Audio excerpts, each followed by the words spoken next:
Our eyes were wide awake. Our hearts were pounding. We could not believe what we saw right in front of us. Snow, and lots of it. I turned to my wife, and all I could think to say was, sorry. We'd only been married 3 days, and I'd already driven us off of our first cliff. We were on our way towards the sandy beaches of beautiful Carmel, California, where we hoped to enjoy a blissful honeymoon. However, at the time, it seemed we were about as far from them as humanly possible. We had to drive through the tops of the Sierra Nevada mountains, and the roads had been so narrow, so icy. The drop-offs had been so jagged and so close, and there had been a terrible blizzard obscuring our vision. Even with the brights on, I could only see about 6 feet in front of the car.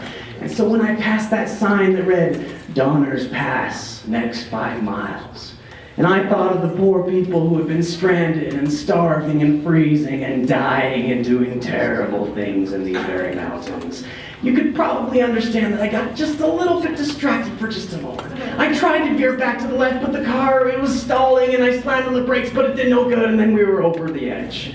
Thankfully, there were 6 feet of snow, and so we landed in the gully. We were okay. We were alive, and that was much more than either of us expected.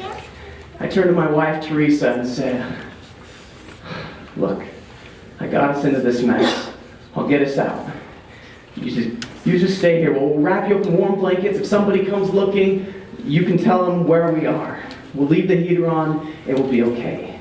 I'd only been married 3 days, and I still had every intention of being in her knight in shining armor. So I stepped out of the car and sank up to my waist in freezing cold snow. I had never been so cold in my life. I tried to climb that steep hill we had driven so closely down, hoping I could find somebody up there to help us. But as soon as I started making a few feet, the snow started cracking and tumbling, and I rolled back down. I tried again, but it seemed that every attempt was worse than the one before. I could not climb it. I realized I would have to go around. So I started walking through the snowy, icy gully. I was so cold. My hands were red and shivering. My hunger, oh, I was so hungry. It had been a long time since we finished all of our snacks and miles since we passed the last restaurant.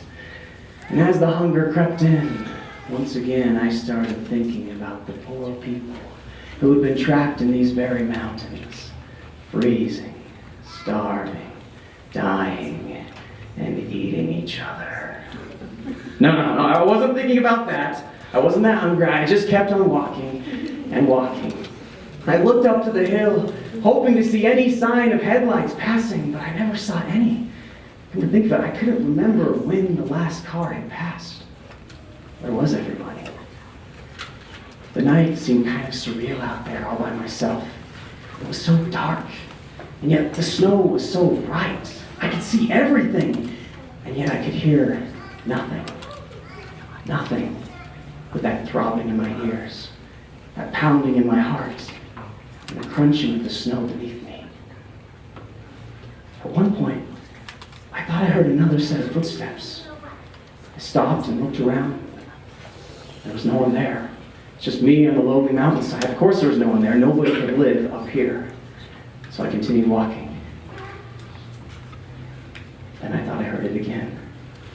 I was worried that maybe Teresa was following. I looked all around, but again, there was nobody there but me. It's good. I didn't want her to follow me. I wanted her to be safe and warm in the car. I would get help soon. So I kept on walking. But this time, I kept my ears peeled. And I listened. And I know I heard it again. I looked to the other side of a snowy field, and I saw the silhouette of a man. I couldn't make out many features other than a cowboy hat and something like a bushy beard. But I was glad to see him. I shouted, "Hey! Hey!" He didn't respond. So I walked a little bit closer and I cried, "Hey, can you help us? My wife and I, we got in a wreck. We could really use some help." The guy just stood there, staring at us. I could have sworn he was staring at me. Got a little closer. "Excuse me, can you hear me?" But he just kept staring at me.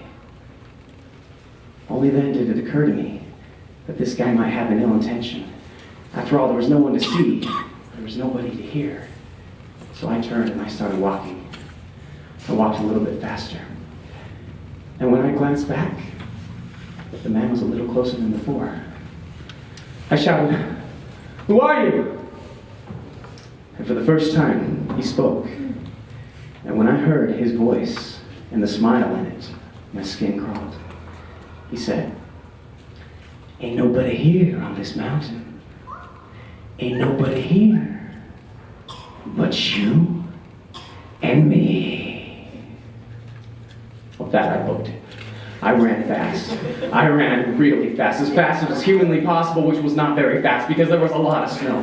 I tripped, I stumbled, I fell, I was covered in snow. I brushed it off me, but I didn't care. I was freezing cold, but I didn't care. I ran, and I ran. I ran until I found a spot where finally the steep hill was beginning to level off a little bit. I tried to climb up again, but again I stumbled down. I dug my frostbitten fingers into it. I tried to hold on, but I kept on sliding. I'd come to the corner of the gully, and I was trapped. I looked back, and there was the man, closer than before. I shouted, "What do you want?" And he replied, "Ain't nobody here on this mountain. Ain't nobody here but you and me." What did he mean there was no one here but the two of us? Surely he didn't know about Teresa, my wife. Or did he? Suddenly I felt sick, and I found the courage. I booked it right past this guy, and I ran even faster than before, and this time I only stumbled and fell a few times. I was so determined to get to the car, I just ran, I ran, and I ran. I didn't care that I was out of breath, I didn't care that I was freezing, that I was starving, that I was frozen. I ran until I got to that car. And when I got there, I felt even more sick. With a seeking feeling, I saw that the passenger seat door was wide open. I ran inside, I looked for my wife, but she wasn't there. I called her name, "Teresa." I looked all around, I looked for her, where was she, but I couldn't find her. There was no sign of her or anything but the man, even closer than before. Well, I jumped into the car, I slammed the doors. The car was still on, so I got into the driver's side. I put it in reverse, and hoping against hope, I floored the pedal. The wheels, they just spun and they spun. I could smell the engine starting to burn. I was going nowhere. Well, I opened the glove box. I looked for something to protect myself with, anything. I couldn't find anything. And suddenly there he was, right outside my door. And for the first time, I made out his pale face and those dark, sunken eyes as he leaned even closer and said, "Ain't nobody here on this mountain. Ain't nobody here but you and me." Well, I couldn't stop myself. I sat down and I shouted as loud as I could. And when I looked back to the left, he was gone. And when I looked to the right, he wasn't there either. And what was messing with my mind was my wife was back. She was there, wrapped up in blankets. I could see her waving brown hair. I could hear her gentle breaths. I could see the blanket rising and falling as she slept. I noticed the city lights, and only then did I remember that we had long since made it past Donner's Pass and safely down the mountain. I remembered that we had pulled over at a rest stop to spend the night because we were cheap like that. But as I looked out into the icy blackness, there was no way on earth I was going back to sleep. So again, I started the car, and I started to drive, and drive. A moment later, I could hear my wife stirring. I could hear her saying in her deep, tired voice, "Is everything okay?" I said, "Yeah, everything's fine. I just had a nightmare. There was this guy out there in the woods, and everywhere I looked, he was there. I just feel really uneasy right now." She said, "You don't need to worry. There's nobody here in this car." Her voice sounded a little bit different. I turned and I looked at her. That pale face, those dark eyes, that brown waving beard. "Ain't nobody here but you and me."